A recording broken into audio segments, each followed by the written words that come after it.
El Shaddai, El Shaddai. Oh, We man. will hold your spirit. Damn, is nobody up on their Christian Easy listening today? Come on. Yeah, it's Amy Grant. Amy Grant. This is an Amy Grant video game, the one I've been waiting for. El Shaddai, if you couldn't tell by the name, is a game with a lot of religious overtones. In fact, the name El Shaddai means, in Judaic terms, God Almighty. You got to get the whole name, though. The whole name, because it gets even more ridiculous from there. It's El Shaddai, Ascension of the Metatron. Now, It's a Transformers game? That's awesome. this is a really landmark, important game here. This game is for all those people who have always wanted their Christianity combined with male homoeroticism. This is the gayest fucking game I have ever played.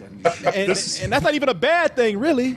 This is the gayest Jewish Devil May Cry ripoff I've ever played in my entire life. What is with the jeans? Like, what's that? Like, he's an angel, and he comes down in like a Roman armor thing in the beginning, but then he's in like blue jeans with like white Gundam armor on or something. It turns out that the character in this game is a priest named Enoch.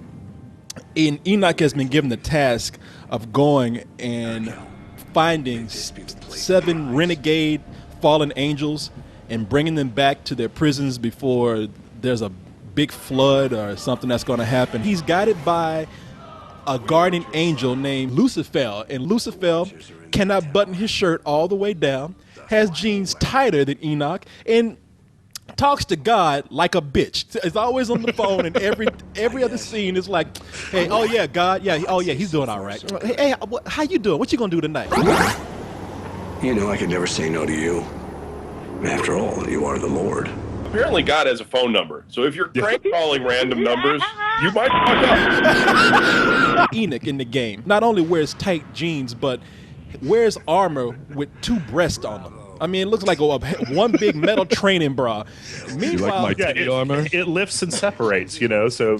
any other game that was less homoerotic than this, a person would be damaged and you see them kind of get injured, blood, bruises, and all that kind of stuff. No, when Enoch gets damaged, bits of his armor flies off so that you can see his nice, masculine, well-toned stomach and pecs. To defeat these fallen angels, you have to go up a tower and find each one of them on a separate level. And every level that you go to gets fucking weirder and weirder. I do think that visually it's pretty amazing because it's a combination of an action game and a platformer. It's something that puzzled me knowing that this came from the developer of Devil May Cry, because it really is a one-button attack in this for your combat here, and you got another button for doing special moves and jumps. You combine those 2 buttons for combos and defense moves and dodging, and I think that for some people who are looking for a challenge, maybe that's something that's going to get on their nerves. For me, that didn't really bother me. The combat in this game, my biggest criticism is that it's very simple.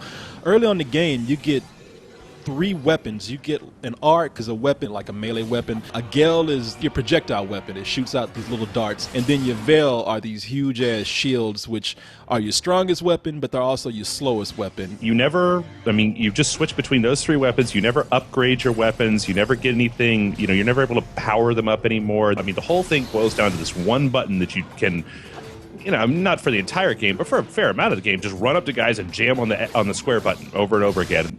I think the real challenge is just figuring out what's going on half the time. I mean, you fight a guy that looks like the back of the dollar bill, right, with the eye, and he just hands you your ass. I mean, at least he did for me. Maybe you guys are great. I mean, at one minute I got armor on, the next minute I'm running around basically naked, and then there's this 2D mode that it switches to that I thought was a loading screen.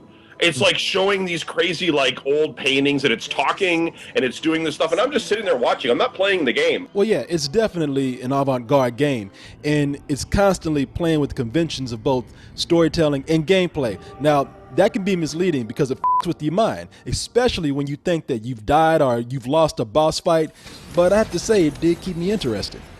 Like I said, it goes between an action mode and it goes between a platforming level, and even in those parts it's fucking crazy. You fight these you don't even really fight them. In one part of the game, they're telling you about these characters called the Nephilim. When you find out about the Nephilim, they tell you what they are. They say, okay, these are sort of the abominations when angels mate with humans, and you look at it like, no, these are dicks with eyes. These are penises, okay? I mean,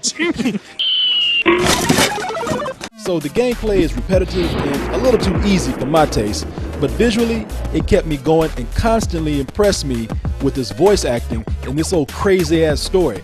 I give it a full price. The visuals are extremely unique, and the story is probably one of the most insane things that you're going to play this year. But when it comes right down to it, the gameplay is a little bland. So I don't think I can give this much more than a rental. You need to own it, because this is the kind of game that you're going to sit down and you're going to show your friends and you're going to be like, dude, you got to play this? It's crazy. It's nuts. I have no idea what's going on. And they're going to play it and they're going to be like, this is the craziest game I ever played in my life. Exactly. High vibe.